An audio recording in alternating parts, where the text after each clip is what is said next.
अपना सेशन आरंभ करते हैं। हम सभी सबसे पहले अपने अपने गुरुजनों का स्मरण कर लें। ओम अज्ञानतिमिरन्धस्य ज्ञानांजन शलाकया चक्षुरुन्मिलितं येन तस्मै श्री गुरुवे नमः। वाञ्छाकल्पतरुभ्यश्च कृपा सिन्धुभ्येव च पतितानां पावनेभ्यो वैष्णवेभ्यो नमो नमः। आप सबका दोबारा हार्दिक स्वागत करते हुए हम भगवत गीता के दूसरे अध्याय का 6वां श्लोक अपना आज आरंभ करेंगे। और जो हमारे साथ श्रोता पिछली बार यदि नहीं जुड़ पाए थे किसी वजह से, तो उनको सिर्फ एक रिकलेक्ट कराने के लिए मैं स्क्रीन पे पहले 5वां श्लोक एक बार स्क्रीन पे ला रहा हूँ। उसका आप सब अनुवाद पढ़ लीजिएगा और फिर हम 6ठे श्लोक में अपना प्रवेश करेंगे। तो मैं एक मिनट आपके साथ स्क्रीन शेयर कर रहा हूँ 5वें श्लोक की।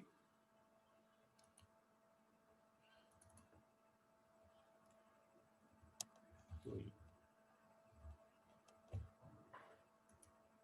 ये आप देख पा रहे हैं। जो 5वां श्लोक था मैं उसका हिंदी में अनुवाद पढ़ देता हूँ। महानुभाव गुरुजन को न मारकर इस संसार में भिक्षान्न के द्वारा भी जीवन यापन करना कल्याणकारी है, किंतु गुरुजन की हत्या करने से इस लोक में ही रक्त रंजित अर्थ और कामरूप भोगों को भोगना होगा। इसकी चर्चा हम अपनी पिछली क्लास में कर चुके हैं। तो आज हम अब 6ठे श्लोक को आरंभ कर रहे हैं। 6ठे श्लोक में हम देख पा रहे हैं कि अर्जुन एक कंफ्यूजिंग स्थिति में है। पहले हम इस श्लोक की संस्कृत पढ़ेंगे। न चैतद विद्मः कतरन्नो गरीयो यद्वा जयेम यदि वा नो जयेयुः यानेव हत्वा न जिजीविषामः ते अवस्थितः प्रमुखे धातराष्ट्रः। अनुवाद इस प्रकार है, हम लोगों के लिए युद्ध में जीतने या पराजित होने में क्या श्रेष्ठ है, मैं इसे नहीं समझ पा रहा हूं, क्योंकि जिनकी हत्या कर हम जीवित भी नहीं रहना चाहते हैं वे धृतराष्ट्र के पक्ष वाले युद्ध के लिए सामने खड़े हैं। पहली पंक्ति से हमें ठीक से एक बात बिल्कुल अच्छी तरह समझ आ रही है। अर्जुन कह रहे हैं हम लोगों के लिए युद्ध में जीतने या पराजित होने में क्या श्रेष्ठ है, मैं इसे नहीं समझ पा रहा हूं। तो अभी तक हम थोड़ा सा रिकलेक्ट कर लें। पहले अध्याय में अर्जुन ने कई सारे भगवान को रीजंस दिए थे कि मैं युद्ध क्यों नहीं करना चाहता। उसमें मुख्य रूप से अभी तक हम 4 रीजंस को डिटेल में कर चुके हैं, जिसमें से आप भी थोड़ा सा याद करने का प्रयास कीजिए। मैं आपको याद करा रहा हूँ। पहला रीजन था कंपैशन, अर्थात दया की भावना। अर्जुन नहीं चाहते थे कि किसी तरह से मेरे हाथों से अपने ही रिश्तेदारों इत्यादि का वध हो। दूसरा उनका रीजन था एंजॉयमेंट, अर्थात उनको लग रहा था कि यदि मैं इनको मारने के बाद जो मुझे राज्य मिलेगा भी तो वो उनके क्योंकि रक्त से रंगा होगा, उसको मैं कैसे भोगूंगा।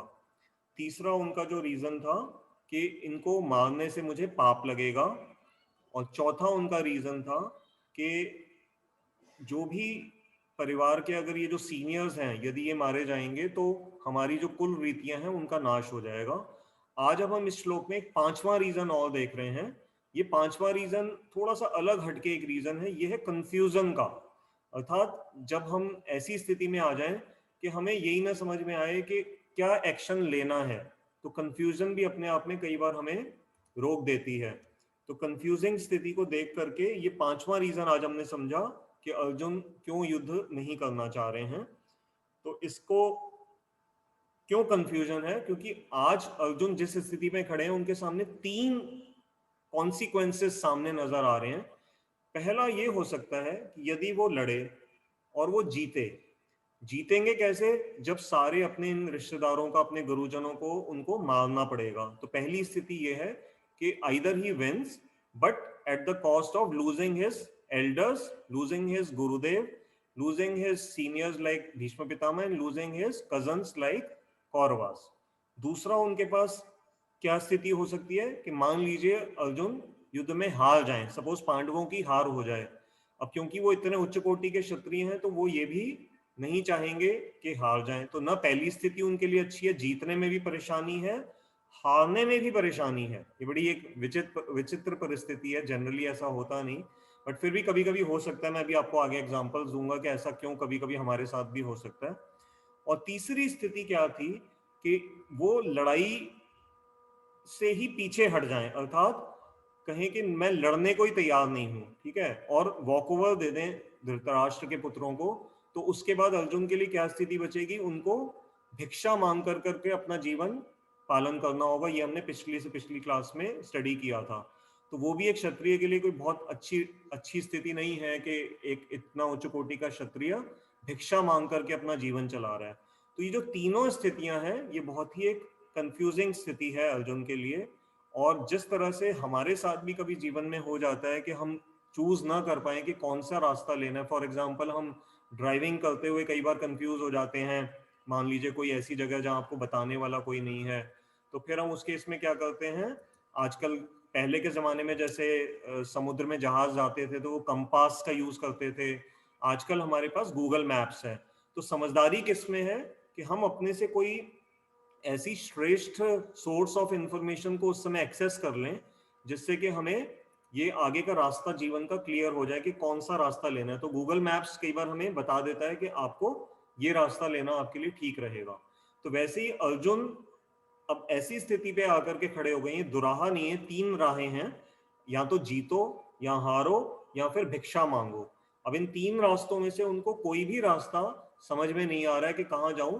तो अब अगले श्लोक में जो 7वां श्लोक है, जो बहुत ही इंपॉर्टेंट श्लोक है भगवत गीता का, मुझे लग नहीं रहा कि आज हम उसको कर पाएंगे, इसलिए ध्यान रखिएगा जो अगले संडे की क्लास होगी कोशिश कीजिएगा उसको ना मिस करें, क्योंकि उस अगली क्लास में भगवत गीता में हम देखेंगे कि किस प्रकार से अर्जुन जो है भगवान कृष्ण की शरण लेंगे, और उसी के फिर ऊपर सारी की सारी भगवत गीता आधारित है।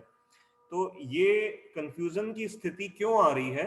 क्योंकि एक गलती अर्जुन बहुत जबरदस्त यहाँ कर रहे हैं, वो ये है कि भगवान को ही अभी तक वो एडवाइस देते हुए आ रहे हैं।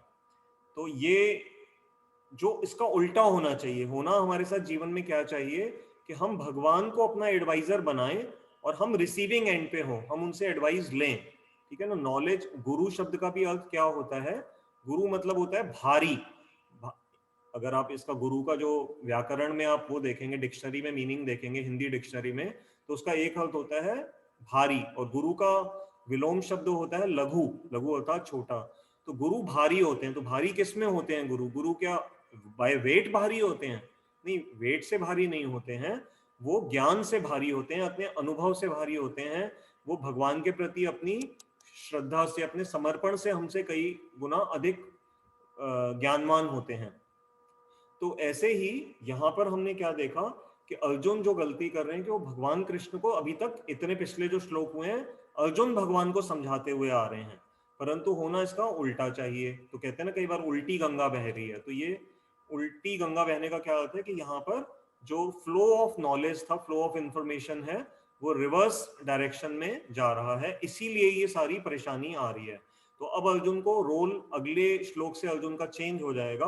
अब अर्जुन अपने आप को कंट्रोलर ना मान कर करके भगवान को कंट्रोलर मानेंगे, और स्वयं वो एग्जीक्यूटर या ऑर्डर फॉलोवर की जो डेजिग्नेशन है उसको स्वीकार करेंगे। तो अब हमें एक इंपॉर्टेंट बात इस श्लोक से समझ में आ रही है कि हम सभी जानते हैं कि जीवन में जब कष्ट आते हैं, परेशानियां आती हैं, तो हम सबको महसूस होता है कि भगवान ने परेशानियां क्यों बनाई। कुछ जीवन में हो भी ऐसा गया है कि कुछ कार्य करते हैं तो एक दूसरी परेशानी आ जाती है, उसको सॉल्व करते हैं तीसरी आ जाती है। जैसे हम कई बार ये व्हाट्सएप पे जोक बहुत समय से सुनते आ रहे हैं ना, कि कैसे बच्चों को हम समझाते हैं कि बस बस तुम 10th की बोर्ड को अच्छी तरह से कर लो तो तुम्हारे को 11th में बस तुम्हारी मनचाही स्ट्रीम मिल जाएगी और तुम्हारा भविष्य बन जाएगा। जो बच्चा जब 11th में आता है, अब उसको कहते हैं कि तुम 12th का बोर्ड बहुत ध्यान से देना, क्योंकि उसी के ऊपर ही तुम्हारी कॉलेज की एडमिशन डिसाइड करती है। 12th के जब बोर्ड बच्चे अच्छा देते हैं, फिर उसके बाद जब वो कॉलेज में एडमिशन लेते हैं, अब हम कहते हैं कि देखो अब तो तुम मैच्योर हो गए हो, अब तुम्हारे को अपनी जो प्रोफेशनल डिग्री है, वेदर एमबीए करना है या उसके आगे जो कैट के लिए बैठना है, इंजीनियरिंग के लिए जाना है, तो तुम उसके एंट्रेंस की तैयारी करना शुरू कर दो। तो वो बच्चा एक के बाद एक हम उसको बताते जाते हैं कि अब तुम ये कर लो तो तुम्हारा जीवन सेट हो जाएगा, फिर आगे नौकरी है, फिर नौकरी में प्रमोशन है, फिर शादी है, फिर शादी के बाद बच्चे हो जाते हैं और फिर उन्हीं बच्चों के साथ यही साइकिल दोबारा से चल पड़ती है। इसको एक अब बुरा नहीं मानना, जैसे एक हमारे यहाँ शास्त्रों में एक उदाहरण है कि जैसे मान लीजिए एक डोंकी है, गधा है, तो उसको चलाना है अगर आगे, अब उसको चलाने के लिए जो उसका जो मालिक है वो क्या करता है कि उस गधे के सर पे एक स्टिक को बांध देता है। उस लकड़ी के स्टिक पे आगे एक गाजर टंगी हुई होती है। अब जैसे ही जो गधा है वो उसको देखता है कि मैंने सामने, ये मेरे सामने बस गाजर है, जैसे ही वो अपना कदम आगे बढ़ाता है, तो ट्रिक क्या है, कदम जैसे ही आगे बढ़ाएगा तो वो स्टिक क्योंकि उसके गले के साथ बंधी हुई है, तो वो स्टिक भी आगे चली जाती है। और एक एक दो दो कदम करके बस उसको लगता है कि बस अभी मैं थोड़ा सा आगे चलूंगा और ये गाजर मुझे मिल जाएगी। और ऐसे करते करते करते करते जो उसका जो मालिक है उसको, उससे वो अपना जो वजन जो है वो एक जगह से दूसरी जगह ट्रांसपोर्ट करवा लेता है। तो ऐसे ही मनुष्य जीवन में हमारे साथ भी ये है, हम एक अपनी लाइफ का जो एम पूरा करते हैं और उसके बाद दूसरा एकदम से फिर हमारे सामने आ जाता है, फिर तीसरा, फिर चौथा। और आज तो मैंने ये हैरान हो गया कि जो इस बार दिल्ली यूनिवर्सिटी के कट ऑफ अनाउंस हो रहे हैं, it is in 3 subjects it is going to be 100%, मतलब एलएसआर जैसे कॉलेजेस में 100% जो अगर बच्चों के हैं सिर्फ उनको ही एडमिशन मिलेगी, और एसआरसीसी जैसों में 99.5% और इस तरह का है। तो कहने का अर्थ है कि अब आप इमेजिन करिए कि कैसे लेवल पे हम लोगों को अब कॉम्पिटिटिव लेवल पे अपने को बढ़ाना पड़ेगा। तो प्रॉब्लम्स जब जीवन में आती हैं उनका उद्देश्य क्या है, अगर हम थोड़ी देर के लिए ये समझने का प्रयास करें कि ये जो संसार है, दुनिया है, अगर इसको सचमुच किसी इंटेलिजेंट क्रिएटर ने डिजाइन किया है, तो आप देखेंगे इस संसार में कोई भी ऐसी चीज नहीं है जो कि यूजलेस हो। कोई, हर वस्तु जो भी है वो किसी न किसी काम आती है। वो एक कांटा भी है तो वो भी एक अपना इकोलॉजी में रोल प्ले कर रहा है। एक मधुमक्खी है, हमें लगे कि मधुमक्खी क्या करती है, सिर्फ शहद बनाती है, परंतु स्वयं आइंस्टाइन जैसे कई साइंटिस्ट ने कहा था कि यदि ये इस तरह के जो बीज हैं अगर ये दुनिया से चले जाएंगे तो हम कुछ अगले ही कुछ सालों में हमारा जीवन नष्ट हो जाएगा। तो आप देखेंगे कि हर चीज, चाहे वो जड़ पदार्थ है या जीवित पदार्थ है, सभी इस इकोलॉजी की चेन में, एनवायरनमेंट की चेन में अपना अपना रोल प्ले कर रहे हैं। तो क्या हम ये मान लें कि जो दुख आते हैं जीवन में इनका कोई रोल नहीं है? नहीं, इनका एक रोल है। इनका क्या रोल है? जब जीवन में परेशानियां आती हैं, जैसे इस समय अर्जुन को परेशानियां आ रही है, ये जो दुख या कष्ट आते हैं जीवन में, तो उस समय तो बहुत कड़वे लगते हैं, लेकिन अगर हम उनको समझने का प्रयास करते हैं तो धीरे धीरे धीरे धीरे धीरे वो हमारे को जीवन के उद्देश्य की ओर स्लोली स्लोली उस तरफ धकेलते हैं। क्योंकि ऐसे हम लोग, आप इमेजिन करिए कि यदि कोई कष्ट ना हो तो फिर हम बहुत बार जीवन के जो श्रेष्ठ उद्देश्य से रिलेटेड चीजें हैं हम उनको इंपॉर्टेंस नहीं देते। अगर हम अपना ही एग्जांपल सभी ले लें, मैं समझ रहा हूँ कि हम ये जो भगवत गीता की क्लास इस समय कर पा रहे हैं, और आज हमारी, मुझे बड़ी खुशी हो रही है आपको बताते हुए कि हम धीरे धीरे, हमने 3 मई से आरंभ किया था और 24वीं आज हमारा सेशन है। तो ये जो 24 घंटे आप लोगों ने, हम सब ने निकाले हैं, तो ये जो कोविड की बहुत बड़ी बीमारी आई पूरे विश्व के सामने, तो ये एक उसका कारण बन गया। तो क्या कहते हैं ना, every cloud has a silver lining. तो उसी तरह से जीवन में जब कष्ट आते हैं तो उनका कोई ना कोई एक उद्देश्य होता है, इस प्रकृति का, भगवान का कुछ उद्देश्य है और वो हमें आगे बढ़ाते हैं। तो इसी तरह से जो आज अर्जुन की स्थिति है, अभी अर्जुन को बहुत कष्ट हो रहा है, लेकिन बस अब हम ये थोड़ी देर के बाद ही देखेंगे अगले कुछ क्लासेस में कि अर्जुन इस प्रॉब्लम वाली स्थिति के ऊपर विजय पा लेंगे और एक बहुत ही अच्छे जीवन की ओर आगे वो बढ़ चलेंगे। तो कष्टों से इसलिए घबराना नहीं है, उनका एक पर्पस है जो कि हमारे को अपने जीवन में आगे बढ़ने के लिए प्रोत्साहित करते रहते हैं। अब एक एग्जाम्पल हम समझेंगे कि जैसे कभी कभी ये जो ट्रैफिक पुलिस वाले रोकते हैं हमें, ठीक है, और मान लीजिए एक व्यक्ति ने शराब पी रखी है और उसने एक सिग्नल को पार कर लिया और वहां पर पुलिस की चेक पोस्ट थी, उन्होंने जब उसको रोका तो पुलिस वाले जब उससे पूछते हैं कि तुमने ये सिग्नल क्यों तोड़ा, और यदि उस व्यक्ति ने शराब पी रखी है, वो अपने होश हवास में नहीं है, तो वो पुलिस को कोई भी ठीक से लॉजिक नहीं देता। वो मतलब कुछ ना कुछ ऐसे बोल देगा, वो बल्कि पुलिस के ऊपर इल्जाम लगा देगा कि तुम्हारी हिम्मत कैसे हुई, तुमने सड़क के बीच में ये बैरियर किससे पूछ के लगाया है, तुमने मेरे से तो परमिशन ली नहीं। अब वो नशे में उसको नहीं पता कि वो तो एक साधारण नागरिक है, लेकिन वो नशे में ये ऐसे बिहेव कर रहा है कि जैसे वो ट्रैफिक का कमिश्नर हो और उसकी परमिशन से ही ये लगना चाहिए। तो ये अल्कोहल की इंटॉक्सिकेशन में जैसे ऐसा हो सकता है, जिसको दूसरे हम और उदाहरण क्या ले सकते हैं, तो जैसे काम, क्रोध, लोभ, मोह, मद, मात्सर्य, ये 6 दोष बताए गए हैं, इसमें से और कुछ दोषों पे भी हम विचार कर लेते हैं। जैसे क्रोध है, अब क्रोध में क्या होता है, कई बार हम आपे से बाहर हो जाते हैं और कुछ ऐसा कर बैठते हैं जो कि हमें बाद में हमें बड़ा पछतावा होता है। जैसे अभी अभी कल आपने एक घटना सुनी होगी, बड़ी दुखद घटना हुई कि दिल्ली में एक टीनेजर को एक दूसरे समुदाय के लोगों ने मार दिया। क्यों? क्योंकि सिर्फ उसकी एक लड़की के साथ मित्रता थी और उसको बहुत बेरहमी से मार दिया। हो सकता है कि वो क्रोध में, मारने वाले, पीटने वाले क्रोध में उसको मारते चले गए, और शायद, मुझे नहीं पता, ये तो पुलिस इन्वेस्टिगेट करेगी, बट एज्यूमिंग, मान लीजिए कि उनकी उस समय मारने की प्लानिंग नहीं थी, लेकिन क्रोध में वो रोक नहीं पाए अपने आप को और वो मार बैठे। तो उसका अब परिणाम क्या होगा? उनको सारी जिंदगी हो सकता है उसके लिए जेल भुगतनी पड़े या कोई और भी सजा भयंकर मिल सकती है। तो क्रोध का भी हम कई बार देखते हैं, सड़क पे चलते चलते इस तरह से भी हम भी कई बार आपे से बाहर हो जाते हैं। तो क्रोध की इंटॉक्सिकेशन। तीसरी है काम। काम की इंटॉक्सिकेशन क्या है? जब लस्ट हमारे ऊपर बहुत हावी हो जाती है तो हम अपना आपा खो बैठते हैं और रेप जैसी कोई घृणित कार्य हम संसार में होता हुआ देखते हैं। तो ये क्या है? अनकंट्रोल्ड सेक्सुअल डिजायर का रिजल्ट क्या है? ये रेप में नजर आता है। ये भी एक तरह की इंटॉक्सिकेशन है। चौथा हम क्या देख सकते हैं? जैसे लोभ। तो अभी लोभ में भी कई बार होता है कि हम कोई प्रॉपर्टी इत्यादि को हथियाने के चक्कर में ये भूल जाते हैं कि हम जो कार्य कर रहे हैं उससे कितना नुकसान हो सकता है। जैसे अभी 2 दिन पहले एक और दुखद घटना हुई करौली राजस्थान में, कि एक लैंड को के ऊपर एक झगड़ा हुआ और एक पुजारी को जिंदा जला दिया गया। तो ये जो इस तरह के बहुत ही विभत्स परिणाम हम देखते हैं अपने कार्यों के, तो हो सकता है कि इनिशिएटिंग स्टेज पे ये इतने बड़े ना होते हों, लेकिन बाद में उसका इतना लेवल बढ़ता चला जाता है कि फिर उसको रोकना मुश्किल हो जाता है और इस वजह से फिर कोई घृणित कार्य आगे हो जाता है। तो हमने ये कई एग्जाम्पल देखे। और एक और मात्सर्य जैसे होता है। मात्सर्य मतलब होता है ईर्ष्या करना। तो अभी एक और मैंने 2-3 दिन पहले एक न्यूज पढ़ी थी, उसमें क्या है, एक जवान बहुत छोटे बच्चे को, एक परिवार में ज्वाइंट फैमिली थी, तो वो बच्चा कुछ समय के बाद वो मिल नहीं रहा था, उसको ढूंढा गया तो उसका मृत शरीर प्राप्त हुआ।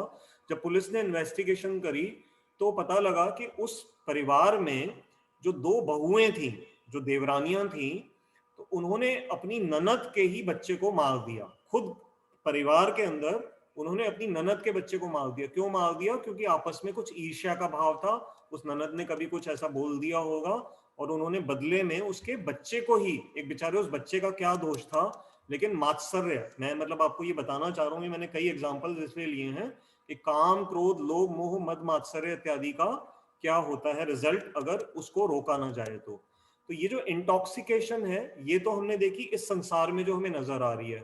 अब भगवान कृष्ण अर्जुन के अंदर जो इंटॉक्सिकेशन देख रहे हैं, जो इस समय अर्जुन को जो एक एक तरह का जो नशा हम उसके अर्जुन देख रहे हैं, वो क्या नशा है अर्जुन का? वो है शारीरिक आइडेंटिफिकेशन का। मतलब अर्जुन को जो इस समय एक दोष, एक बीमारी लगी हुई है, वो क्या है कि अर्जुन अपने जीवन का कर्तव्य या ममत्व इस चीज में इसलिए डिसीजन नहीं ले पा रहे क्योंकि वो सारे अपने सगे संबंधियों को, परिवार वालों को अपने शरीर के संबंध के साथ देख रहे हैं। तो ये जो अर्जुन की आइडेंटिफिकेशन हो रही है शरीर के साथ, उसको भगवान अब अगले श्लोकों में आगे जाकर के ट्रीट करेंगे। और उस इंटॉक्सिकेशन का जो लेवल है वो वास्तव में देखा जाए तो सबसे ग्रॉस लेवल का वो है। क्योंकि जो मैंने आपको दूसरे बताए, काम, क्रोध, लोभ, मोह, मद, मात्सर्य वाले, वो तभी जीवन में आएंगे जब सबसे पहले हम इस शरीर के प्रति आइडेंटिफाई करते हैं। अगर हम इस शरीर से ही अपने आप को एक अलग तत्व आत्मा के रूप में समझ लें तो फिर हमारे को ये काम, क्रोध, लोभ, मोह, मद, मात्सर्य इतना तंग ही नहीं करेंगे। ये धीरे धीरे अभी हम गीता में बहुत डिटेल में ये सब बातें आएंगी, लेकिन अभी मैं सिर्फ एक सिनॉप्सिस आपको दे रहा हूँ क्योंकि अब हमारा जो स्टोरी फेज था ना भगवत गीता का, वो समाप्त हो रहा है मेरे ख्याल से। बस ये आज शायद आखिरी श्लोक है जिसमें ये परिवार के नाम इत्यादि आ रहे हैं। अगले श्लोक से आप देखेंगे कि बिल्कुल भगवत गीता प्योरली फिलोसॉफी में एंटर कर जाएगी, और अब धीरे धीरे कथाएं आनी समाप्त हो जाएंगी, और भगवान का जो उपदेश आरंभ होगा उसमें हम ज्ञान की एक बहती हुई गंगा में अब डुबकी लगाने के लिए अब हम सब लोग तैयार हो जाएं। तो अर्जुन के अंदर बस एक बढ़िया बात क्या है कि वो ये कंफ्यूजन जो हो रही है इस समय कि मेरे को युद्ध करना है या नहीं करना है, एटलीस्ट ही इज एक्नॉलेजिंग। तो हमें अर्जुन से ये आज बात सीखनी है इस क्लास से कि अगर हम भी कभी कंफ्यूजिंग स्थिति में हो तो उसको ये नहीं कि बस अपने मन में ही रोक करके बैठ गए हैं, हमें उसको शेयर करना है। अर्जुन ने शेयर किया भगवान कृष्ण के साथ। हमारे जीवन में भगवान कृष्ण भले ना हो, लेकिन हमारे पास भगवत गीता है, हमारे कोई और जीवन में अगर हमने गुरु धारण किए हैं तो वो हम उनसे सहायता ले सकते हैं, अपने किसी सीनियर मेंटोर से हेल्प ले सकते हैं, अपने घर में माता पिता से हेल्प ले सकते हैं, अपने बड़े भाई से, अपनी बड़ी बहन से हेल्प ले सकते हैं, अपने मित्रों से जो समझदार मित्र हों उनसे हेल्प ले सकते हैं। तो कहने का अर्थ है कि जीवन में हताश नहीं होना चाहिए, जो भी कंफ्यूजन है उसको शेयर करना चाहिए। क्योंकि अगर कल को मन में ही कोई बात को सोचते रहे तो ये पहले तो हम ये समझ लीजिए कि जो मन है ना उसके अंदर ये पूरी कैपेसिटी नहीं है, it lacks that efficiency to solve all of our problems. तो वो एक लूप में कई बार पड़ जाता है, और लूप में पड़ने से क्या होता है, आप सोचते हो ये करूं ये करूं ये करूं ये करूं, और उसमें एक्शन बल्कि हमारी लाइफ में फिर स्लो पड़ जाता है। तो ये बहुत बड़ी जीवन में गलती हो जाती है। ज्यादा सोचना भी इसलिए अच्छा नहीं है। हमें छोटे छोटे एक्शंस लेकर के धीरे धीरे अपनी प्रॉब्लम को सॉल्व करने का प्रयास करना चाहिए। ठीक वैसे ही जैसे अभी क्या था, थोड़ी देर पहले तक तो अर्जुन ने डिसाइड कर लिया था कि मैं नहीं लड़ूंगा, उसने अपना गांडीव धनुष रख दिया था। तो एक तरह से हम कह सकते हैं कि अर्जुन ने अपना जो एक्शन था उसको सील कर दिया। इंग्लिश में एक वर्ड होता है ना सील, तो उसने अपने एक्शन मोड को स्टॉप कर दिया था, उसको सील लगा दी कि मैं नहीं करूंगा। और फिर लेकिन देखा कि सीलिंग करने से भी कोई परिणाम नहीं निकला। जैसे अभी हमने कोविड के टाइम पे लॉकडाउन्स लगा दिए, एक तरह से हमने अपनी लाइफ को सील करने का प्रयास किया, वो भी जरूरी था। लेकिन क्या सील करने से हमारी लाइफ का हल निकल आया? नहीं। अब मान लीजिए कि सब कुछ लॉकडाउन परमानेंटली कर दिया जाए तो क्या होगा? क्या हम अपने घरों में कैसे एक्टिविटीज चला पाएंगे, कैसे ज्ञान का आदान प्रदान होगा, कैसे इकोनॉमी कैसे रोल होगी? तो ये बहुत बड़े सवाल हैं, और इसीलिए सारे विश्व में फिर कंट्रीज को धीरे धीरे लॉकडाउन खोलने पड़े। तो sealing is not a permanent solution, ठीक है? तो न सीलिंग इज एक अपने आप में सॉल्यूशन है। तो अब अर्जुन को भी यही कंफ्यूजन आ गई कि सील करने से तो हल निकला नहीं जीवन का। तो अब उन्होंने कहा मैं उसको पील करता हूँ। पीलिंग क्या होती है? जैसे प्याज होता है ना, अनियन, तो अनियन को जब आप ट्रांसपोर्ट करते हो, मैंने ये अपने किसी सीनियर से उदाहरण सुना, मुझे अच्छा लगा इसलिए मैं आपको बता रहा हूँ, इससे आप समझ जाएंगे।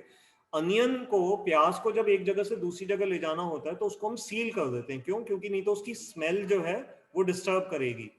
और जब अनियन को यूज करना होता है तो हम उसकी एक लेयर एक एक करके उसको पील करते हैं। तो sealing is an opposite to peeling. तो वही अर्जुन कर रहे हैं। उन्होंने अपने धनुष को सील कर दिया था, एक्शन मोड को सील कर दिया था, लेकिन उससे सॉल्यूशन नहीं निकली। अब अर्जुन अपनी मन को पील कर रहे हैं भगवान के सामने, एक एक अपना डाउट भगवान के सामने खोल के रखते जा रहे हैं, और अब भगवान उनको उनके डाउट्स के अनुसार आगे का रास्ता बताएंगे। तो ये हमने इस एग्जाम्पल से समझा कि कैसे हम भी अपने जीवन में, जरूरी नहीं कि एक्शन को टोटली छोड़ देने से लाइफ की प्रॉब्लम का हल निकलेगा। हमें कई किसी जगह पे सीलिंग काम आएगी, किसी जगह पे पीलिंग काम आएगी। तो ये हम बात आप इस आज की क्लास से इसको मन में बिठा सकते हैं कि सील और पील, ये दोनों वर्ड आपको हेल्प करेंगे आगे के लिए लाइफ को जीने के लिए। इसके बाद हम दो एग्जाम्पल्स मैं आपके सामने ला रहा हूं कि कब जीवन में ऐसी परिस्थितियां आ जाती हैं जहां पर जीतना भी भारी पड़ जाता है। अब आप कहेंगे ये क्या डायलॉग हुआ कि जीतना भी भारी पड़ गया? अर्जुन का जो प्रश्न था इस श्लोक में जो भी हमने पढ़ा, तो अर्जुन ने कहा कि मुझे ये नहीं समझ में आ रहा कि मेरे लिए युद्ध में जीतना श्रेयस्कर है या हारना श्रेयस्कर है। अब आप कहेंगे ये तो नो ब्रेनर क्वेश्चन है, इसमें क्या है? कोई भी कभी ये थोड़ी कहेगा कि हारना अच्छा होता है, हर कोई कहेगा जीतना अच्छा होता है। लेकिन अर्जुन के केस में तो हमने समझ लिया था कि अर्जुन के लिए क्यों हारना भी उनको अच्छा लग रहा है, क्योंकि हारने से ये होगा कि उनके ऊपर वो पाप नहीं लगेगा अपने आप को अपने अपने रिश्तेदारों को मारने का, तो उस पाप से वो बच जाएंगे अगर वो हार जाते हैं। अब मैं आपके सामने दो इंटरेस्टिंग एग्जांपल्स दे रहा हूं जिससे आप भी और क्लियरली समझ सकेंगे कि कभी कभी जीवन में जीतना भी भारी पड़ जाता है। आपने कभी कभी मूवीज में देखा होगा कि एक ऑक्शन हो रही है जहां बोली लगाई जाती है, और मान लीजिए एक तरफ कोई विलेन है जो अपने आप को बड़ा वो उसमें मतलब समझ लीजिए अपने दंभ में भरा हुआ है, और दूसरी तरफ हीरो है। अब एक ऑब्जेक्ट है जिसकी नीलामी लग रही है, मान लीजिए एक नौलखा हार है, ठीक है। अब हीरो ये प्लान बना के आया है कि मुझे इसको बर्बाद करना है, तो वो ट्रिक से ऐसा माहौल बना देते हैं कि उस नौलखा हार की मान लो कीमत जेन्युइन वैल्यू होनी चाहिए थी 9 लाख, लेकिन वो ऑप्शन में दोनों हीरो और विलेन एक के बाद एक बोली बढ़ाते चले गए, और हीरो ने जानबूझ कर करके उस वैल्यू को इतना इन्फ्लेट कर दिया कि फॉर एग्जांपल मान लीजिए वो 9 लाख की चीज हो गई 90 लाख पे। लेकिन विलेन रुक नहीं रहा क्योंकि उसने ईगो बना रखी है कि मुझे इसको हराना है, तो विलेन पहुंच गया मान लो 1 करोड़ पे, और हीरो ने वहां से अपने आप को बैकआउट कर लिया। तो उस केस में क्या होगा कि वो जीत तो गया, विलेन जीत गया, लेकिन वास्तव में असल में कौन जीता? वो हीरो जीता, क्योंकि उसने उसको लगभग 91 लाख रुपए की चपत लगा दी। जो चीज 9 लाख में वो खरीद सकता था उसको वो खरीदनी पड़ गई 1 करोड़ रुपए में। तो वो जो विलेन है वो जीत करके भी हार गया। तो ये एक इंस्टेंस है। दूसरा एक और प्रैक्टिकल इंस्टेंस आपको बता सकता हूँ एग्जाम्पल। जैसे कई बार स्पोर्ट्स की लीग्स होती हैं, तो कई बार स्पोर्ट्समैन के सामने एक डिलेमा आ जाता है।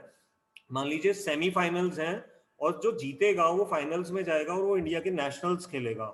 लेकिन जैसे ही आप सेमीफाइनल में जीत गए और फाइनल्स में चले गए, अब आपको इंडिया के नेशनल्स खेलने ही पड़ेंगे, आप उसको छोड़ नहीं सकते। और दूसरी तरफ आपका किसी फॉरेन कंट्री में कोई ऐसा एक ट्रेनिंग कैंप लग रहा था जिसमें उस ट्रेनिंग कैंप में उस स्पोर्ट्समैन को जाने का अगर उसी दौरान मौका मिलता तो वो इंटरनेशनल लेवल पे compete कर सकता था और अच्छी तरह से। अब ये फिर से डायलेमा आ गया। अगर आप वो सेमीफाइनल वो स्पोर्ट्समैन जीत जाता है तो जीतने से क्या होगा, उसको नेशनल्स में खेलने के लिए वो बाध्य हो गया, और अगर वो नेशनल्स में जा रहा है तो उसको फिर इंटरनेशनल ट्रेनिंग कैंप छोड़ना पड़ेगा। तो यहाँ पर उसकी जो सेमीफाइनल की जीत है वो एक तरह से जीत नहीं है, वो वास्तव में उसको इंटरनेशनल मैचेस से वंचित कर रही है, तो एक तरह से वो हार है। तो इसलिए कई बार लाइफ में ये प्रॉब्लमेटिक सिचुएशंस आ जाती हैं जिसकी वजह से कई बार जीत भी जो है वो हार अपने साथ ले करके आती है। तो इन एग्जाम्पल से हमने ये समझा कि कैसे लाइफ में इसलिए बहुत सोच समझ के डिसाइड करना चाहिए। सिर्फ जो इमीडिएट बेनिफिट है वो नहीं, हमें उसका लॉन्ग टर्म में प्रोज एंड कॉन्स को देख करके सोच समझ के ही कोई डिसीजन लेनी चाहिए। अब इसके बाद हम जिस फेज में जा रहे हैं, एक बात और इस श्लोक से समझ में आ रही है कि अर्जुन ने अभी तक गाइडेंस ली किसकी है? अभी तक पहले पूरे अध्याय में और यहाँ तक के श्लोकों में अर्जुन सारी गाइडेंस ले रहे हैं अपने मन से, अपनी ही बुद्धि से गाइडेंस ले रहे हैं। उन्होंने अभी तक भगवान से गाइडेंस ली नहीं है। जो सुप्रीम इंटेलिजेंस है उसको अभी एक्सेस नहीं किया है। वो सिर्फ अपनी ही लोकलाइज जो इंटेलिजेंस अभी तक की है, जो माइंड से जितना भी वो सोच पा रहे हैं उसी के अनुसार, जितनी क्षमता है उसी के अनुसार अपने घोड़े दौड़ा रहे हैं। लेकिन परिणाम क्या हुआ कि जो अनगाइडेड इंटेलिजेंस है वो लाइफ में आपको ऐसी डॉल्ड्रम्स में डाल देती है, ऐसी विचित्र परिस्थिति में लाके कई बार खड़ा कर देती है कि आपको समझ नहीं आता कि अब आगे कहाँ जाए। ठीक अर्जुन की यही आज स्थिति हो गई है। अब वो बिल्कुल ऐसी जगह पे आकर के खड़े हो गए हैं कि उनको समझ नहीं आ रहा कि मेरे को अब कौन सा रास्ता आगे लेना है। तो इसके और भी एग्जांपल्स मॉडर्न लाइफ में भी हमारे पास बहुत हैं। जैसे अभी आपने देखा होगा कि आर्मेनिया और अजरबैजान की जो लड़ाई इस समय पूरे विश्व युद्ध की रूप में बढ़ती जा रही थी, अभी शायद कल परसों में उनका सीज फायर कुछ अनाउंस हुआ है, बट हमने जो टीवी पे विजुअल्स देखे, आप में से कईयों ने देखे, तो दिल कांप रहा था कितनी भयंकर आज की डेट में हथियार हैं और वो लड़ाई हो रही है। तो ये क्या है? एक अनगाइडेड इंटेलिजेंस का नतीजा है कि उन देशों के जो राजनेता हैं, कोई ना कोई तो चलो कारण रहा होगा, लेकिन उस कारण को कैसे आप जस्टिफाई कर सकते हो कि आप अंधाधुंध एक दूसरे की निरीह जनता, जिसका निर्दोष जनता जो है उसका कोई उनका कोई उसमें लेना देना नहीं है, और आप दनादन दिन रात बम बरसा रहे हो और उनको विनाश करने के लिए आप तुले हुए हो। आप इसी में खुशी मना रहे हो कि आज हमने उनके 500 जनता को मारा, उसमें भले वो लेडीज मरी, बूढ़े व्यक्ति मरे, बच्चे मरे, जानवर मरे, सब तरफ विनाश ही विनाश। तो ये क्या है, अनगाइडेड इंटेलिजेंस का नतीजा है। और कभी कभी हम साइंस में भी देखते हैं कि साइंटिस्ट लोग इन्वेंशंस करते हैं, नो डाउट वो इन्वेंशंस एक अच्छी भावना से करी जाती हैं, परंतु कई बार उनके दुष्परिणाम साथ में आते हैं। तो थोड़ा सा वो जब इन्वेंशन के टाइम पे यदि कोशिश की जाए कि उस इन्वेंशन का जो दुष्परिणाम है उसको भी ध्यान में रख करके अगर वो किया जाए तो वो एक आइडियल स्थिति होगी। एक बहुत सिंपल सा एग्जांपल है, हम एलोपैथिक मेडिसिन खाते हैं, but most of the allopathic medicine have counter effects, है ना, कंट्राइंडिकेशंस होती हैं या साइड इफेक्ट्स होते हैं। तो ये एक दुष्परिणाम भी है साथ में।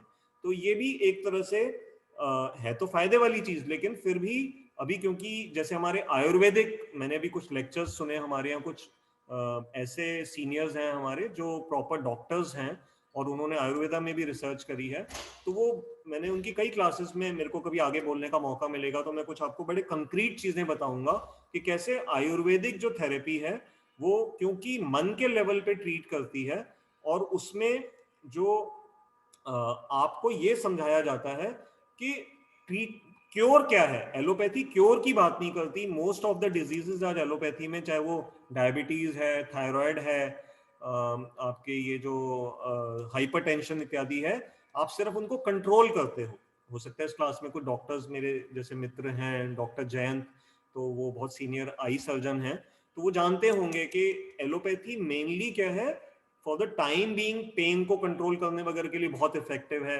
परंतु क्योर जैसे स्टमक के कई डिजीजेस हैं उनको, I am my self suffering from a stomach disease, तो मैं जब बहुत बड़े बड़े डॉक्टर्स से मिला, पूरे इंडिया के बहुत सीनियर डॉक्टर्स से मिला, तो मुझे उन्होंने कभी कोई परहेज नहीं बताई, हालांकि मेरी पेट की समस्या थी, मुझे परहेज नहीं बताते थे, और मुझे उन्होंने कभी भी ये नहीं बताया कि बेटा आप ठीक हो जाओगे। उन्होंने हमेशा बस मुझे कहा ये आपको लाइफ लॉन्ग ये मेडिसिन लेनी है। तो वो थोड़ा सा ये एक कमी है। तो ये जो अनगाइडेड इंटेलिजेंस है ये कई बार लाइफ में इस तरह के प्रोस भी लाती है लेकिन कॉन्स भी लाती है। तो हमारे को एक होलिस्टिक एजुकेशन सिस्टम की तरफ बढ़ने की तरफ प्रयास करना चाहिए, जिसमें कि कोशिश की जाए कि नेगेटिव इफेक्ट्स कम से कम हो। तो हमने ये भी समझा। अब हम आगे एक छोटी सी बात बस ये ले रहे हैं, फिर समय हो रहा है तो हम उसको बस धीरे धीरे वाइंड अप करेंगे, कि कंफ्यूजन जब भी मन में आए तो हम उस कंफ्यूजन को इतना उसमें ही ना डूब जाएं कि फिर लाइफ के एक्शंस के ऊपर हमारा ध्यान ही ना रहे। प्रयास प्रयास ये करना है कि हमारे को कंफ्यूजन को इतना नहीं अपने जीवन में हावी होने देना कि एक्शन मोड से ही हमारी गाड़ी डिरेल हो जाए, ठीक है ना। तो कंफ्यूजन आना बुरी बात नहीं है, जैसे अर्जुन को इस समय परेशानी आ रही है, तो अर्जुन से हमने यही आज का श्लोक से पॉइंट लेना है कि अर्जुन अपनी कंफ्यूजन को शेयर कर रहे हैं, तो ऐसे ही हमें भी अपनी कंफ्यूजन्स को अपने सीनियर्स के साथ शेयर करना है। तो इमोशनल डिस्टेंस अगर हम एक बनाएंगे अपनी प्रॉब्लम और अपने मध्य में, तो आप एक अच्छी स्थिति में पहुंच सकोगे जहां पर उस प्रॉब्लम का हल ढूंढ पाओगे। और अगर आप सिर्फ यही उसमें सोच सोच के इतने एंटेंगल्ड हो जाओगे तो फिर कई बार उसका हल नहीं मिलता। ऐसा कई बार हमारे इवन साइंटिस्ट के साथ भी देखा गया है, कई बार वो एक प्रॉब्लम को सॉल्व करने के लिए इतने एनग्रॉस हो जाते हैं तो उसका हल नहीं निकलता। लेकिन हमारे यहाँ कई डॉक्यूमेंटेड रिसर्च पेपर्स हैं जहां पर ऐसा देखा गया है कि जब वो रात को सो गए और जब सुबह फ्रेश माइंड से उठे तो उनको उस प्रॉब्लम का हल मिल गया। मैंने एक बड़ा अच्छा न्यूज़पेपर में आर्टिकल पढ़ा था, उसमें कई ऐसी इन्वेंशंस का वर्णन किया गया था कि वो किसी इंस्पिरेशन से आई थी। शायद उसमें मैं गलत नहीं बोलना चाहूंगा, मैं और रिसर्च करके आपको बता दूंगा, शायद सीविंग मशीन या ऐसे कुछ इक्विपमेंट्स थे जिनकी जो इन्वेंशंस हुई वो तब हुई जब वो जो इन्वेंटर था उसने उसके बारे में लगभग सोचना ही छोड़ दिया था और अचानक से उसको कुछ इंस्पिरेशन मिली और उसमें उसको उसकी सॉल्यूशन मिल गई थी। तो मन जो है वो कई बार बहुत ज्यादा परेशान हो जाता है, तो थोड़ी देर के लिए उसको छोड़ देना चाहिए और कई बार फिर उसका हल हमारे को बाद में मिल जाता है। तो अर्जुन का केस दोबारा से हम एक बार बस समराइज कर लेते हैं कि अर्जुन पिछले श्लोक में भीष्म पितामह और द्रोणाचार्य के प्रति करुणा से अभिभूत हो रहे थे और इस श्लोक में आते आते मैं एक बार ये स्क्रीन पे दोबारा से ये श्लोक ये जो आज की वर्स है मैं दोबारा ला रहा हूँ, क्योंकि इसमें एक बार हम दोबारा से समझ लें कि इसमें अंत में जो एक वर्ड आ रहा है प्रमुखे धात राष्ट्राः, तो धात राष्ट्र के जो प्रमुख पुत्र हैं, अर्थात प्रमुख पुत्र कौन थे? दुर्योधन और दुशासन। हालांकि एक आयरनी है कि इन दोनों ने ही सबसे ज्यादा पांडवों को कष्ट पहुंचाए थे, लेकिन अर्जुन इस समय पिछले श्लोक में जो उनकी जो करुणा भीष्म पितामह और द्रोणाचार्य जी के प्रति आ रही थी, वो यहाँ पर इस श्लोक में कंटिन्यू होते होते धृतराष्ट्र के पुत्रों का वर्णन अर्जुन कर बैठे हैं कि हे प्रभु, मेरे सामने ये जो धृतराष्ट्र के पुत्र हैं इनको मार करके मेरे को जीवित रहने की कोई ऐसी इच्छा नहीं है। तो जो करुणा थी वो ओवरफ्लो होके अपने इस इन एक्यूट एनिमीज के प्रति भी ये करुणा का भाव अर्जुन का यहाँ पर नजर आ रहा है। इससे ये हमें पता लगता है कि अर्जुन वास्तव में हृदय से बड़े ही सरल स्वभाव वाले थे और उनके हृदय में कोई ऐसा बदले लेने की भावना इत्यादि नहीं थी, और ना ही पूरी भगवत गीता में भगवान ने अर्जुन को कहीं पे भी रिवेंज, संस्कृत में ऐसा कोई भी श्लोक एक भी नहीं आप देखेंगे जहां पर आपको कहीं नजर आए कि भगवान कृष्ण ने उनको बदले की भावना के बारे में कुछ बताया हो या रिवेंज इत्यादि का कहीं भी वर्णन किया हो। नहीं, ऐसा कुछ भी नहीं है। भगवान जिस तरीके से अभी अर्जुन को समझाएंगे वो टोटली एक डिफरेंट फ्रेम ऑफ रेफरेंस है, बिल्कुल एक अलग तरह का परसेप्शन ही भगवान अर्जुन की पूरी चेंज करा देंगे और वहां से ये समझाएंगे। तो अर्जुन सोच रहे थे कि मैं जो त्याग करूंगा इस युद्ध से पीछे हटके, तो ये बहुत ही उच्च कोटि का त्याग है, लेकिन वास्तव में 18वें अध्याय में भगवान जब त्याग बताएंगे कि 3 तरह के त्याग होते हैं, सात्विक, राजसिक और तामसिक, तो वास्तव में जो अर्जुन त्याग करने जा रहे थे एक तरह का तामसिक त्याग है। क्यों तामसिक त्याग है? क्योंकि ये मोह से वशीभूत होकर के अर्जुन इस त्याग को करने वाले थे। तो जब अर्जुन ये पूरी भगवत गीता सुन लेंगे और 18वें अध्याय के वो श्लोक सुनेंगे, तब अर्जुन को वो समझ में आएगा कि जिस त्याग को वो बहुत बड़ा समझ रहे थे कि ये तो बहुत बड़ी एक त्याग मैं करने जा रहा हूँ कि मैंने अहिंसा को ध्यान में रखते हुए युद्ध से मैं पीछे हटने के लिए तक के लिए तैयार हो गया और मैंने अपना राज्य तक छोड़ दिया, तो भगवान उनको एक तरह से समझाएंगे कि ये जो तुम्हारी त्याग की भावना है ये तारीफ योग्य नहीं है, ये मोह से ग्रसित है और ये तामसिक त्याग है जिसके बारे में तुम आज बात कर रहे हो। तो एक बार हमें श्लोक का फिर से अनुवाद पढ़ लेते हैं ताकि हमें समराइज हो जाएगा। हम लोगों के लिए, ये अर्जुन कह रहे हैं अपने लिए, हम लोगों के लिए युद्ध में जीतने या पराजित होने में क्या श्रेष्ठ है, मैं इसे नहीं समझ पा रहा हूं। मतलब मैं जीतूं या हारूं, इन दोनों में से क्या मेरे लिए अच्छा है मैं नहीं समझ पा रहा। क्योंकि जिनकी हत्या कर, किनकी हत्या कर, अर्थात ये जो धृतराष्ट्र के पुत्र हैं, हम जीवित भी नहीं रहना चाहते, क्योंकि जब अपने कजन्स ही मर जाएंगे तो अर्जुन क्या जीवित रह करके करेंगे, किसको दिखाएंगे कि मैंने ये ट्रॉफी जीती इस युद्ध में या ये राज्य जीता, दिखाएंगे किसको जब अपने वो ही नहीं रहेंगे, भाई बंधु ही नहीं रहेंगे। तो वे धृतराष्ट्र के पक्ष वाले युद्ध के लिए सामने खड़े हैं। तो आज का हमारा जो प्रेजेंटेशन थी वो यहाँ पर समाप्त होती है। 40 मिनट्स हो गए हैं। अब आप सबसे निवेदन है कि कोई भी जो आपके प्रश्न हो आप चैट बॉक्स में या तो टाइप कर सकते हैं या जूम में जैसे हैंड रेस का फीचर है आप उसको यूज कर सकते हैं। हम इन पे आपके प्रश्नों को यहाँ पर एक एक करके ले लेंगे। माइक में आपका अनम्यूट कर दूंगा। जब तक आप अपना कोई प्रश्न सोच रहे हैं तो आप 2-3 मिनट ले लीजिए। कोई भी प्रश्न चाहे इस लेक्चर से संबंधित या कोई इससे पिछले लेक्चर से संबंधित हो। तो मैं इन द मीन टाइम एक बहुत ही इंपॉर्टेंट एक पूरे वर्ड के लिए एक न्यूज आई है, हो सकता है आप में से कईयों की उस पर नजर गई हो, लेकिन बहुत एक इंटरेस्टिंग न्यूज है। उसके बारे में कभी डिटेल चर्चा तो आगे करेंगे। मैं भी आपको एक स्क्रीन पे एक तब तक वो शेयर करता हूं, आप तब तक अपने प्रश्न सोचिए। देखिए आप ये अपनी स्क्रीन पे पढ़ पा रहे हैं। अभी अभी नोबेल अवार्ड्स जो दिए जाते हैं विश्व के अलग अलग फील्ड्स में सबसे टॉप अचीवर्स को, तो जो फिजिक्स का जो नोबेल अवार्ड अभी इस साल का जो अनाउंस हुआ है, बस सिर्फ थोड़े दिन पहले की घटना है, वो दिया गया है। एक प्रोफेसर हैं, साइंटिस्ट हैं, रॉजर पेनरोज। इन रॉजर पेनरोज ने आइंस्टाइन की जनरल थ्योरी ऑफ रिलेटिविटी को लेकर के ब्लैक होल्स के बारे में ये एक अपना सिद्धांत दिया कि जो आइंस्टाइन की general theory of relativity GTR जिसको शॉर्ट में बोलते हैं, उसको, हालांकि आइंस्टाइन अपने समय में ब्लैक होल्स के बारे में नहीं विश्वास करते थे, लेकिन इन्होंने स्टीफन हॉकिंग के साथ काम किया था, जो अब स्टीफन हॉकिंग भी अब दुनिया में नहीं है, तो उनके ही रिसर्च पेपर्स को आगे बढ़ाते हुए, और इसमें आपको जान के खुशी भी होगी कि कैलकाटा के भी एक हमारे साइंटिस्ट हैं, प्रोफेसर थे, उनकी एक इक्वेशन थी, उसको भी यूज किया गया इस थ्योरी को पोस्टुलेट करने में। तो हमारे इंडिया का भी इसमें योगदान माना गया है इस अवार्ड के पीछे। तो खैर पॉइंट मैं कुछ आपसे यहाँ और कहना चाह रहा हूँ, आप इस लाइन को पढ़िए, big bang didn't start our universe, there was another universe before it, Nobel laureate Roger Penrose. तो ये बहुत बड़ी एक बात है। अब आप, क्यों ये बहुत बड़ी बात है, हमारे इस भगवत गीता से इसका क्या संबंध है, मैं वो बस आपको शॉर्ट में बताना चाह रहा हूँ। देखिए, हमारे जो शास्त्र क्रिएशन के बारे में बताते हैं वो एक अलग पूरा कॉन्सेप्ट है, वो तो मैं अभी डिटेल में नहीं बताऊंगा, वो तो हम गीता में धीरे धीरे आगे समझेंगे, जो क्रिएटर की थ्योरी है।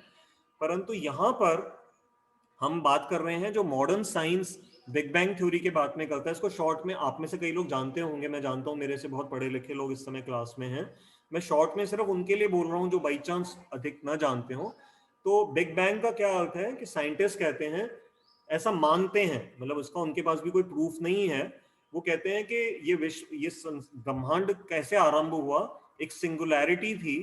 सिंगुलैरिटी मतलब एक ऐसा पॉइंट था जो कि बहुत ही इंफिनिट लेवल पे हीटेड था, उसमें हीट थी इंफिनिट लेवल की, और उसमें जब वो ब्लास्ट हुआ, एक्सप्लोजन हुई, तो उससे धीरे धीरे ये प्लैनेट्स बनते चले गए, और फिर धीरे धीरे ये जीवन भी पैदा हुआ, और उससे ये सारा संसार अब चल रहा है। खैर वो एक अलग बात है कि बिग बैंग अपने आप में सही है या गलत है, वो हम बाद में कभी चर्चा करेंगे। लेकिन हमारा जो वैदिक एक नॉलेज में एक कॉन्सेप्ट है, हम, हमारी वैदिक थ्योरी ये कहती है कि जो ब्रह्मांड है वो साइक्लिक सिस्टम से चलते हैं। एक ही ब्रह्मांड, ना वो ओपन फेज में है ना क्लोज फेज में है। हमारे वेद कहते हैं कि जो यूनिवर्स है, ब्रह्मांड है, वो साइक्लिक ड्यूरेशन, टाइम की ड्यूरेशन में एक के बाद एक चलते रहते हैं। तो ये बात बहुत एक इंटरेस्टिंग बात है जो इन नोबेल लॉरिएट ने अपनी स्टेटमेंट में कही। अब इस लाइन को दोबारा पढ़िए, वो ये कह रहे हैं कि big bang didn't start our universe, अर्थात अभी तक जो साइंटिस्ट मानते आए थे पूरे विश्व में कि बिग बैंग से ही ये यूनिवर्स स्टार्ट हुआ, तो रॉजर पेनरोज कह रहे हैं कि बिग बैंग से यूनिवर्स स्टार्ट नहीं हुआ, there was another universe before it. तो इस यूनिवर्स, जिस यूनिवर्स में आज हम सब लोग हैं, हमसे पहले एक और यूनिवर्स था, अर्थात साइकिल ऑफ यूनिवर्स है, जो एक के बाद एक यूनिवर्स आ रहे हैं। और उन्होंने, जब आप इस आर्टिकल को आप गूगल पे रिसर्च करेंगे तो आप इसको पढ़ेंगे कि उन्होंने ये भी बात कही है कि जब ये यूनिवर्स फिनिश होगा तो ये अगले यूनिवर्स के लिए कोई छोड़ देगा, लिंक छोड़ देगा आगे। तो हमारे वैदिक ज्ञान के लिए बहुत ही एक अच्छी खुशी की बात है कि साइंस का जो व्यू है और वैदिक व्यू जो है, उसमें हम एक हार्मोनियस रिलेशनशिप इस स्टेटमेंट के अंदर देख रहे हैं कि कम से कम एक विषय पे सहमति बन रही है कि जो वेदों में जो बात कही गई है वो सत्य प्रमाणित हो रही है कि जो यूनिवर्सेस हैं हमारे, वो साइक्लिक लेवल पे रोटेट करते हैं, और यही बात आज के इन मॉडर्न साइंस ने एडमिट किया है। तो ये बहुत एक खुशी की बात है। कुछ यहाँ चैट बॉक्स में कुछ एक कमेंट आया, लेट मी सी। डॉक्टर मीनाक्षी ने लिखा है, त्याग भी तामसिक हो सकता है, आज ही पता चला, मोह के वश होकर। क्या और भी कुछ टाइप के तामसिक त्याग होते हैं? हाँ मैम, ऐसे हो सकते हैं त्याग, कई तरह के तामसिक हो सकते हैं। जैसे मैं आपको एक ऐसा एग्जांपल दे सकता हूँ कि एक लड़का एक लड़की से प्यार करता था, और उस लड़की ने उसको शादी के एक फंक्शन में इनवाइट किया। ये मेरे को अभी अभी ध्यान आया है, तो I am just speaking it spontaneously, तो इसमें कुछ कमी हो तो आप मतलब उसको एक्सेप्ट कर लेना, लेकिन एक सिंपल सी बात समझ में आई जिससे हम समझ पाएंगे कि त्याग कैसे तामसिक भी हो सकता है। कि उस लड़की ने अपने घर में एक फंक्शन में अपने उस बॉयफ्रेंड को इनवाइट किया, और उस लड़की की वहां कई सहेलियां आई हुई थी। उन सहेलियों से उस लड़की ने अपने बॉयफ्रेंड को इंट्रोड्यूस कराया। अब वहां पर उसमें उसकी सहेलियों में उसको एक लड़की उस बॉयफ्रेंड को इतनी अच्छी लगी कि अब उसके मन में ये लड्डू फूटने पड़े कि किसी तरह से मेरी ये जो पहले वाली गर्लफ्रेंड है, इससे मेरा पीछा छूटे, इसको मैं त्याग दे दूं, और मेरी जो इसकी जो नई सहेली है, इससे मेरी फ्रेंडशिप हो जाए। तो ये जो त्याग है ये किसको आप क्या कहेंगे, ये भी त्याग है। अब वो अपने दोस्तों के सामने क्या वो बुक में ये लिखेगा कि मैंने ये त्याग किया तो मेरे को इसके लिए मेडल मिलने चाहिए? नहीं, वो वास्तव में क्या है, ये तामसिक त्याग है, क्योंकि उसने क्या किया कि उसी को ही धोखा दिया। ये तामसिक इसलिए है, इसको राजसिक भी कह सकते हैं। राजसिक इसलिए होगा क्योंकि इसमें थोड़ा सा एक लस्ट की भावना है, लेकिन तामसिक ही इसलिए क्योंकि वो अपनी पुरानी गर्लफ्रेंड को धोखा दे रहा है। तो ये बात से हम एक छोटा सा एग्जांपल अभी भी मुझे ध्यान में आया। बाकी गीता में तो और तरह तरह के एग्जांपल्स आएंगे जब हम अभी 18 अध्याय पे पहुंचेंगे, अभी समय है उसमें। तो फिर आप तब तक, आप तो पढ़ती रहती हैं गीता का, 18वां चैप्टर 17वां चैप्टर आप पढ़ेंगे ना, तो वहां पर आपको हर हर कैटेगरी के 3 तरह के आपको उसमें डिस्ट्रिक्शंस मिलेंगी। खाने के बारे में भी पता लगेगा, सात्विक भोजन कौन सा होता है, राजसिक कौन सा होता है, तामसिक कौन सा होता है। ऐसे ही दान दान जो हम देते हैं, हम सोचते हैं ना दान देना बहुत अच्छी बात है, परंतु गीता बताएगी कि कौन सा राजसिक दान है, कौन सा तामसिक दान है और कौन सा सात्विक दान है। ऐसे ही घूमना फिरना, ये सब बहुत अच्छे लेवल पे बड़े अच्छे एग्जाम्पल्स के साथ आगे जाकर के हम इनको स्टडी करेंगे। तो आप सबसे निवेदन है, कृपया करके और भी कोई प्रश्न तब तक पूछिए। मैं 1 मिनट के लिए फेसबुक पे भी जरा नजर मार लेता हूँ, बाई चांस कोई वहां तो प्रश्न नहीं है।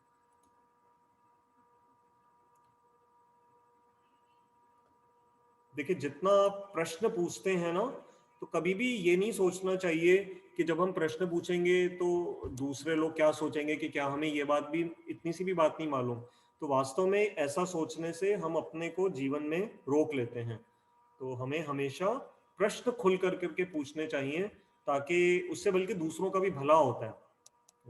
ये जो अर्जुन पूछ रहे हैं अभी आगे पूरी भगवत गीता में अर्जुन प्रश्न ही पूछेंगे। श्रीमद् भागवतम जो ग्रंथ है उसमें परीक्षित महाराज ने सुखदेव गोस्वामी से प्रश्न ही पूछे हैं। और जितने हमारे उपनिषद हैं, जैसे मैत्रेय संवाद और ये सब, याज्ञवल्क्य और ये जो नचिकेता, सत्यकाम, ये सभी जो क्या है, ये सब प्रश्न उत्तर के फॉर्म में ही हैं।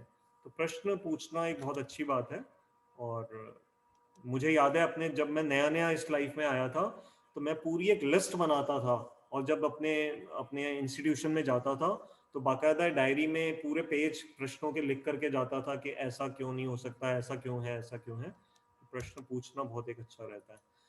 अगर अभी तक कोई प्रश्न नहीं आ रहे हैं तो फिर मैं आपको एक एक दो बहुत छोटी छोटी सी बस एक आपके साथ वो शेयर कर रहा हूँ, क्योंकि अभी हमारे पास 2 4 5 मिनट है। 1 मिनट, एक कोई प्रश्न आया है, लेट मी सी। हंसा चिदम्बरम जी ने प्रश्न पूछा है, ब्लड डोनेशन और बॉडी पार्ट्स डोनेशन के बारे में बताएं, भागवत गीता क्या कहती है।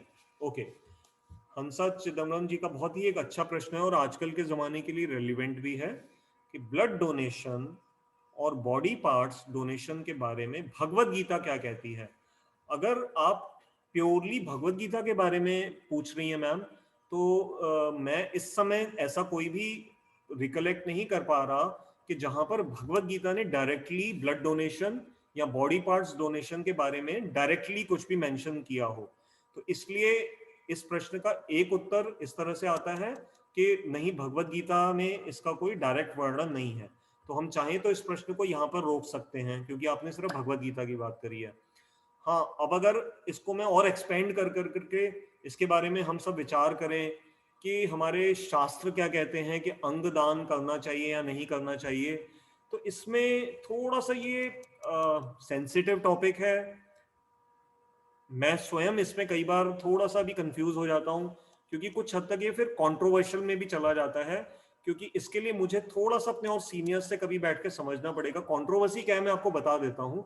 कुछ जगह पे मैंने भी अपनी आंखों से पढ़ा नहीं है, लेकिन कई बार ऐसा हम सुनते आए हैं कि ऐसा कुछ वर्णन आता है कि अगर आप अपने अंगों का दान कर देते हैं तो अगले जन्म में आपको जो शरीर मिलेगा तो वो अंग उसमें मिसिंग होगा। मैं ये नहीं कह रहा कि ये बात सही है या गलत है, और शायद ये शास्त्रों में ना भी लिखी हो, लेकिन इस समय राइट एट दिस मोमेंट मेरा मन में कुछ ऐसे विचार आ रहे हैं कि शायद मैंने कभी ये बातें कुछ ऐसी सुनी है। ये हो सकता है सिर्फ सुनी सुनाई बातें हो, इसलिए मैं अभी इस विषय पे आपको कोई कंक्लूसिव आंसर नहीं दे रहा हूं। I am keeping it pending. Bhagavad Gita में इसके बारे में डायरेक्ट कुछ नहीं बोला गया है, क्योंकि 5000 साल पहले ब्लड डोनेशन की कोई शायद प्रणाली, सिस्टम, क्योंकि ब्लड डोनेशन कैसे होगा, आज जो हम साइंस के थ्रू ब्लड डोनेट करते हैं तो पहले ब्लड का RH फैक्टर मैच किया जाता है। May be Jayant can help us, doctor Jayant can guide us. तो ब्लड डोनेशन जब भी होती है तो आप जब जाते हो तो वो आप जब ब्लड डोनेट करने जाते हो तो आपका ब्लड उस समय टेस्ट करके उसका RH फैक्टर कि आप B पॉजिटिव हैं, A पॉजिटिव हैं, O पॉजिटिव हैं, क्या है, उसको स्टोर कर लिया जाता है और जब कोई ऐसा ब्लड वाला व्यक्ति आता है उसको दिया जाता है। अब 5,000 साल पहले जब ये भगवत गीता बोली गई थी उस समय ये इस तरह का साइंस, उस समय का साइंस अलग था। तो ऐसा साइंस नहीं था कि वो ब्लड को कैसे RH फैक्टर से आइडेंटिफाई किया जाएगा, तो इसलिए ब्लड डोनेशन वाली बात नहीं थी। हाँ, बॉडी पार्ट्स की डोनेशन का, अब जैसे गणेश जी का जो वर्णन आता है कि जब गणेश जी का जो हम पढ़ते हैं ना कथा, आप में से कई लोग अच्छी तरह सुनना, मेरे से भी ज्यादा जानते होंगे कि उस समय जब वो गला कट गया, उस समय जो गला कट गया तो शिवजी ने फिर किसी को, अपने गणों को आदेश दिया कि जाओ, जो भी, मैं कल सुन रहा था कि उन्होंने शायद ये कहा कि कोई नॉर्थ दिशा की तरफ जो सर करके लेटा हुआ जो भी पहला प्राणी मिलता है उसका तुम गला काट करके ले आओ। तो फिर वो हाथी मिला, तो इसलिए गणेश जी का जो मुख है, शीश है, वो फिर वहां से आया। तो एक तरह से देखा जाए तो ये ऑर्गन ट्रांसप्लांट का तो हमने देखा कि ये हिस्ट्री में है, लेकिन ऑर्गन डोनेशन जो है इसके बारे में मैंने अभी तक कहीं विशेष पढ़ा नहीं। तो आई am keeping this question unanswered, और मैं थोड़ा सा इस पे अगर हो सकेगा अपने सीनियर्स से पूछ के कि अगर ये ब्लड ऑर्गन डोनेशन कितना मतलब रेलिवेंट है, शास्त्र क्या कहते हैं, तो एक तरह से तो देखा जाए तो बहुत अच्छी बात है, क्योंकि एक जीवन से आपने कई जीवन का उद्धार कर दिया। जैसे हमारा लिवर है, अब लिवर अपने आप रीग्रो कर सकता है, तो इसलिए लिवर डोनेशन की जाती है। और अभी अभी मैंने कल परसों एक बहुत अच्छी न्यूज़ पढ़ी, जो हमारे बॉलीवुड के स्टार हैं रितेश देशमुख, मेरे पेरेंट्स बता रहे थे कि कौन बनेगा करोड़पति का जो लेटेस्ट एपिसोड था उसमें रितेश देशमुख किसी सीनियर डॉक्टर के साथ आए थे और उन्होंने बॉडी डोनेशन, ये जो अपने बॉडी के सारे पार्ट्स को डोनेट, और उन्होंने एक बहुत अच्छी एक बात करी है, उन्होंने नॉनवेज खाना छोड़ दिया है। रितेश देशमुख ने नॉनवेज खाना भी छोड़ दिया और यहाँ तक कि कोई कैफिनेटेड ड्रिंक्स इत्यादि भी छोड़ दिए हैं। तो जब उनसे पूछा गया कि आपने क्यों किया, तो उन्होंने कहा कि मैं ये सोच रहा हूँ कि जब मेरे ऑर्गन्स मेरी मृत्यु के बाद जब किसी को दिए जाएंगे तो मैं चाहूंगा कि वो उसको हेल्दी फॉर्म में मिले। तो अगर मैं कैफिनेटेड ड्रिंक्स पी रहा हूँ और कार्बोनेटेड ड्रिंक्स वगैरह ले रहा हूँ तो मेरे ऑर्गन्स उससे खराब होंगे, मतलब उतने हेल्दी नहीं रहेंगे। तो उन्होंने इस भावना से अपने जीवन में देखिए कितना बड़ा त्याग किया है कि उन्होंने ये जो शराब इत्यादि अल्कोहल वगैरह तो छोड़ ही दिया है, लेकिन ये जो कोल्ड ड्रिंक्स इत्यादि चीजें होती हैं इनको भी छोड़ दिया है, इस भावना से कि जब मेरे शरीर के अंग किसी को दिए जाएंगे तो उससे उनको हेल्दी वो पार्ट्स मिले। इसके बाद जयंत जी ने पूछा है, discarded items from house these days are considered as दान by some people, right? Is it true? Blood is life saving. Bhagavat doesn't touch blood donation. बिल्कुल जयंत जी, आप सही कह रहे हैं कि कई बार हम डिस्कार्डेड आइटम्स जो हैं उनको भी हम दान की तरह ले लेते हैं। तो हाँ, एक सेंस में वो दान है, क्योंकि देखो आज क्या है, आपके रीबॉक के शूज थे और आपने 2-3 साल पहन लिए, अब आप पहन पहन के बोर हो गए, तो अब आप अपने किसी फ्रेंड को तो दोगे नहीं ना, आप अपने किसी रिश्तेदार को दोगे, तो अब आप क्या करोगे कि वो फिर अपने घर में आप किसी सर्वेंट को दे दोगे या किसी कबाड़ी वाले को दे दोगे कि भाई अच्छा ठीक है तू ले जा, खुश हो। तो ये एक तरह का दान है, लेकिन इसको ऐसे ट्रीट करना कि हमने बहुत ही ये सात्विक लेवल का है या वो है, वो हम अभी पेंडिंग रख रहे हैं। आगे जब गीता में पहुंचेंगे तो हमें समझ में आएगा सात्विक राजसिक और ये किस तरह के दान होते हैं। और ब्लड इज लाइफ सेविंग, ये बात as doctor you are telling us very right.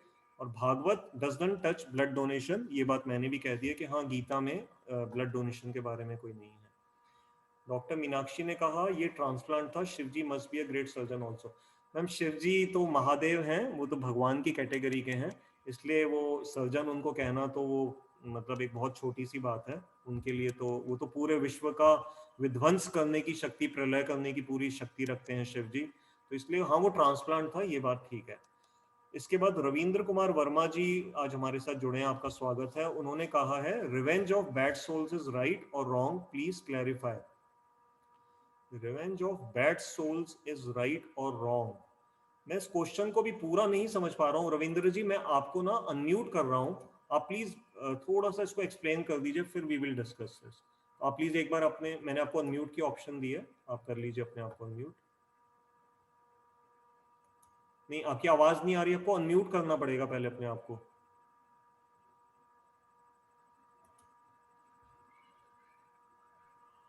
जी कहिए। राधे कृष्ण। जी कमल जी, मेरा डाउट ये है कि जैसे कुछ बुरी आत्माएं होती हैं और हमें परेशान करती हैं, उन लोगों से रिवेंज लेना क्या सही है या गलत है धर्म के पॉइंट ऑफ व्यू से?